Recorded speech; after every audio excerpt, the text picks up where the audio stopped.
সুস্থ বানিয়ে কারো উপর যেন আমাকে বোঝা না হতে হয়।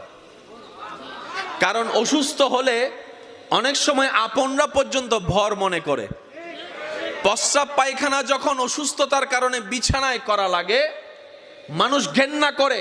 এই ঘেন্নাটা দেখে রুগীরও নিজের অস্বস্তি বোধ হয়। কথা বলেন ঠিক কিনা?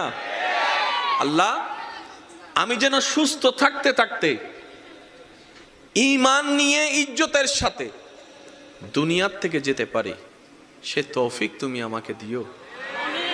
মাওলা, যতদিন আমি বেঁচে থাকবো তোমার বান্দা, জীবনের শেষ নিঃশ্বাস পর্যন্ত কখনো যেন কারো কাছে হাত পাততে না হয় আমায়, সেই রিজিকের ব্যবস্থা তুমি করে দিও।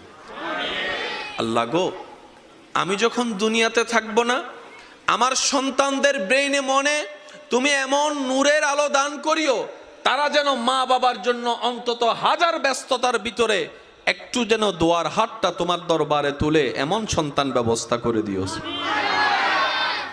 আল্লাহর কাছে এই দোয়াগুলা করা যাবে ইনশাআল্লাহ? আওয়াজ শুনি নাই। এগুলো কি আমাদের জন্য ভালো হবে না খারাপ হবে?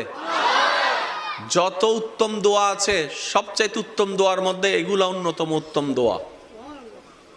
কি বলেন আপনারা? একমত আছেন তো সবাই? সবাই একমত আছেন তো? কারণ আমরা ইজ্জতের জীবন চাই, বেইজ্জতি হয়ে মরতে চাই না। কথা বলেন ঠিক কিনা?